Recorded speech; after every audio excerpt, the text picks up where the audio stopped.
নমস্কাৰ আজি 8 জানুৱাৰী এই মুহূৰ্তত খন্দিয়াৰ কেইবাটাও ব্ৰেকিং নিউজ আহি পৰিছে আমি আপোনালোকক সেইসমূহ আগবঢ়াইছো নিৰ্বাচনৰ পূৰ্বে মুছলমান ভোটাৰক লৈ মুখ্যমন্ত্ৰীৰ বিস্ফোৰক মন্তব্য কৰ্তন কৰা হ'ব হাজাৰ হাজাৰ ভোট সকলো জিলা বিষয়াক নিৰ্দেশ দিছে চৰকাৰে সন্দেহজনক লোকে দিব নোৱাৰিব ভোট কৰ্তন কৰা হ'ব হাজাৰ হাজাৰ সন্দেহজনক লোকৰ সন্দেহজনক ভোটাৰ থাকিলেই অভিযোগ দিয়ক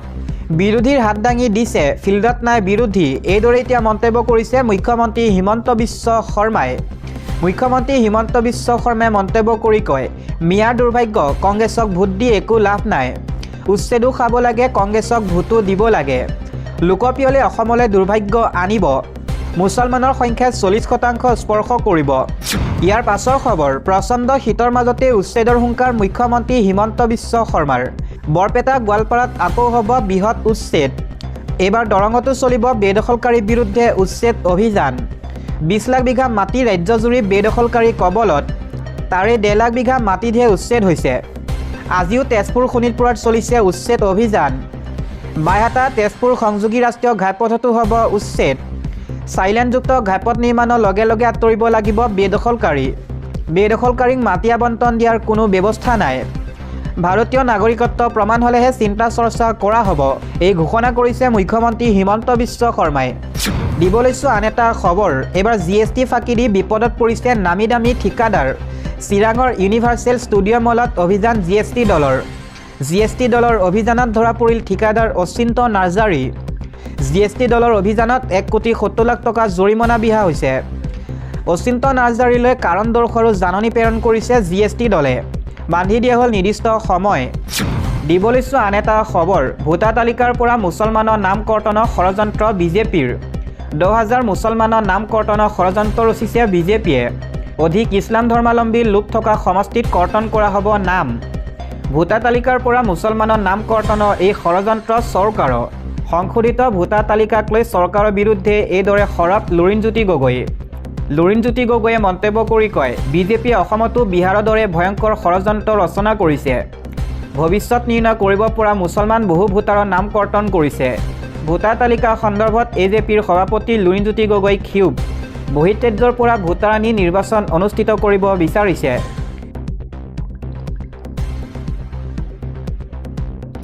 আন এটা খবৰ কামাখ্যা মন্দিৰত হ'ব বিচাৰ ৰাজ্যিক বিজেপিৰ সভাপতি দিলীপ শইকীয়াক এই চেলেঞ্জ বিধায়ক অখিল গগৈ সাহস আছে যদি মোৰ লগত কামাখ্যা মন্দিৰলৈ বলক ভিডিঅ' কনফাৰেন্সত ভোট কৰ্তনৰ আলোচনাক লৈ পুনৰ অখিল গগৈ বিস্ফোৰণ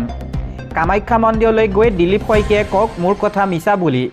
ভিডিঅ' কনফাৰেন্সত বিজেপিক ভোট নিদিয়া লোকৰ নাম কৰ্তনৰ কথা কৈছিল দিলীপ শইকীয়াই অশোক সিংঘালে অতি গোপনে এই কাম কৰিছে বুলিও ভিডিঅ' কনফাৰেন্সত কৈছে দিলীপ শইকীয়াই এই কথা মিছা বুলি কামাখ্যা মাৰ ওচৰত খপত খাই ক'ব পাৰিবনে দিলীপ শইকীয়াই এই সন্দৰ্ভত আমি নিৰ্বাচন আয়োগক আজিয়ে দিম স্মাৰক পত্ৰ নিৰ্বাচন আয়োগে জব্দ কৰিব লাগে দিলীপ শইকীয়াৰ ভিডিঅ' কনফাৰেন্স নিৰ্বাচন আয়োগে যদি ব্যৱস্থা নলয় তেন্তে আমি ন্যায়ালয়লৈ যাম সাহস আছে যদি সেই ভিডিঅ' মুকলি কৰক বিজেপিয়ে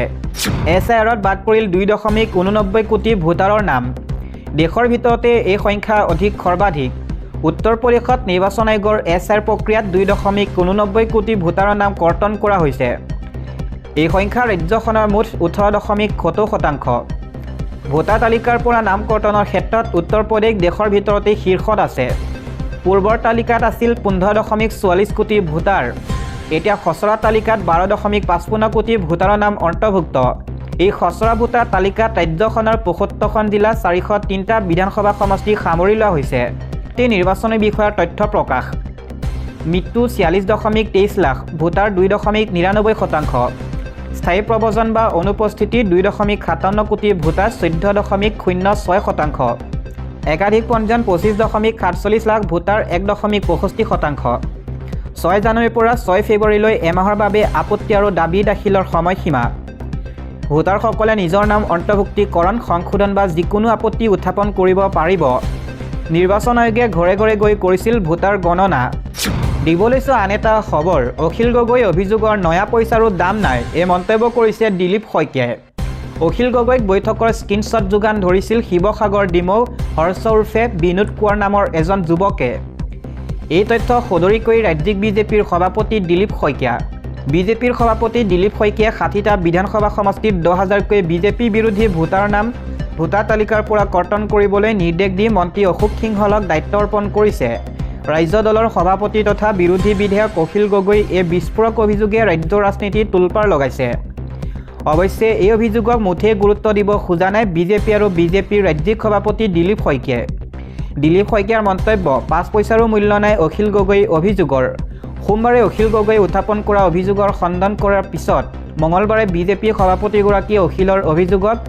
মনে মনে সজা আৰু উদ্দেশ্য প্ৰণোদিত দি আখ্যা দি খণ্ডন কৰিছিল। তাৰ পিছতেই অখিল গগৈয়ে সামাজিক মাধ্যমযোগে বিজেপি অনলাইন বৈঠকৰ স্ক্ৰীনশ্বট ৰাজহুৱা কৰি বিজেপি আৰু দিলীপ শইকীয়াক প্ৰত্যাহ্বান জনাইছিল। সেয়ে বুধবাৰে পুনৰ অখিল গগৈক উদ্দেশ্যে সংবাদ মাধ্যমৰ সন্মুখত প্ৰত্যুত্তৰ বিজেপিৰ ৰাজ্যিক সভাপতিগৰাকীৰ। অখিল গগৈয়ে বিজেপিৰ বিৰুদ্ধে উত্থাপন কৰা ভোট কৰ্তনৰ অভিযোগ সন্দৰ্ভত দিলীপ শইকীয়াই প্ৰতিক্ৰিয়া প্ৰকাশ কৰি কয়, অখিল গগৈয়ে দিয়া স্ক্ৰীনশ্বটসমূহ যোৱা 4 জানুৱাৰীত হোৱা ভিডিঅ' কনফাৰেন্সৰ ফটো। সেইখিনি ফটো ইতিমধ্যে আমাৰ বিষয়ববীয়াসকলে সামাজিক মাধ্যমত ৰাজহুৱা কৰি থৈছে।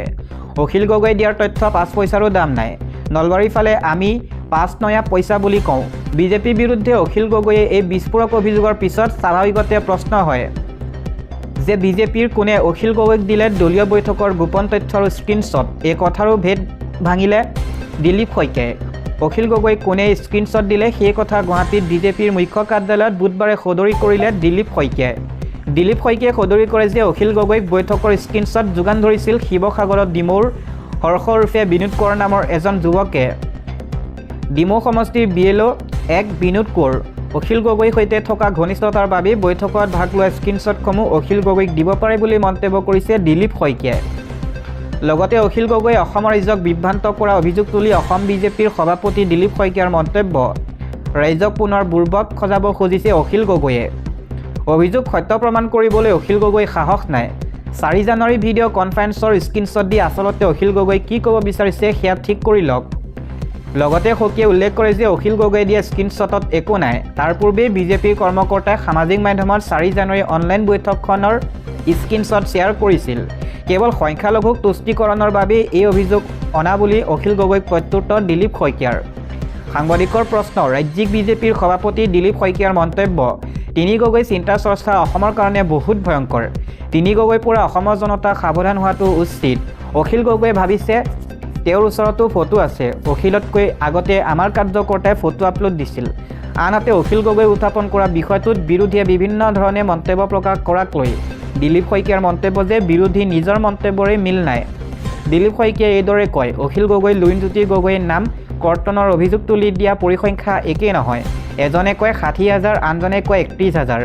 তেওঁলোকে সঠিককৈ ঠিক কৰি লওক কিমান সমষ্টিৰ ভোট কৰ্তন কৰিব লাগে।